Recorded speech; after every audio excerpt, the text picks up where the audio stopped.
Hey church, this is Vince Miller. Thank you so much for joining me for some more time right here in the great Word of God.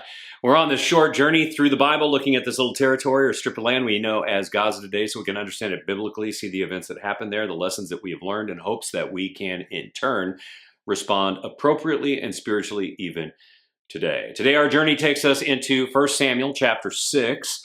And Samuel was one of the last and great judges of Israel before the time of the kings, and something unfortunate happens during his time. The Philistines raid the temple of God and they take the Ark of the Covenant. And they take it thinking that they have won a great victory, but they're soon going to discover that this causes them all kind of grief. So they're going to try to send this Ark of the Covenant back to the people of God. And here's what happens. Here's what they do in 1 Samuel chapter 6, verses 17 and 18. These are the golden tumors, so golden rocks, I assume, that the Philistines returned as a guilt offering to the Lord, one for Ashdod, one for Gaza, there's your city, one for Ashkelon, one for Gath, and one for Ekron. And the golden mice, so they had some form of golden mice they placed in it too, according to the number of all the cities of the Philistines belonging to the 5 lords, both fortified cities and unwalled villages. So we're talking about the Philistine Pentapolis here, the 5 great cities. The great stone beside which they set down the ark of the Lord, which is empty now, is a witness to this day in the field of Joshua of Beth Shemesh.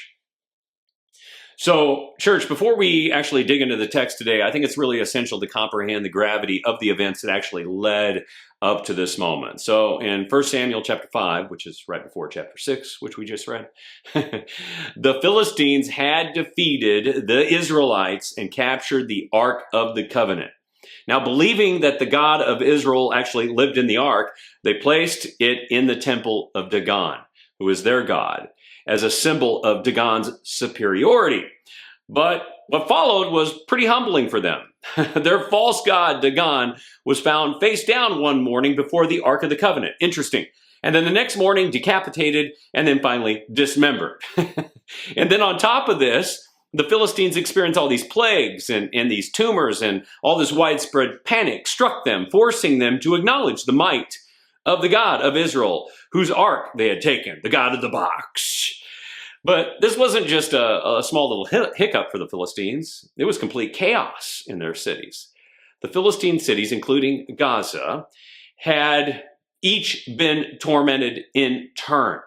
They tried relocating the ark several times, but this only spread the agony around amongst them. Finally, out of sheer desperation, the Philistines, who once thought their God was superior, were making golden offerings of tumors and mice to Yahweh, the God of Israel. It was an explicit admission of their guilt and a desperate attempt to appease and find favor in God's sight. Now, guys, I gotta let you know, I have always found it intriguing how God uses natural and supernatural events to make his divine power known to both his enemies and his friends at the same time. This event right here exposed not only the arrogance of the Philistines, but also the arrogance of the nation of Israel and their sin. And I don't think it's wrong, by the way, to pray that God would use events like this to expose the blatant and ungodly arrogance that's happening even in our world today, even in Gaza. But remember, as you pray, this also may come to pass in your life. Because remember, we all have inclinations of arrogance, don't we? Sometimes the vanity is so deep within us and unseen that we'll even try to shift the blame. But eventually God will expose this using maybe a natural or a supernatural event to get our attention too. He's done it to me.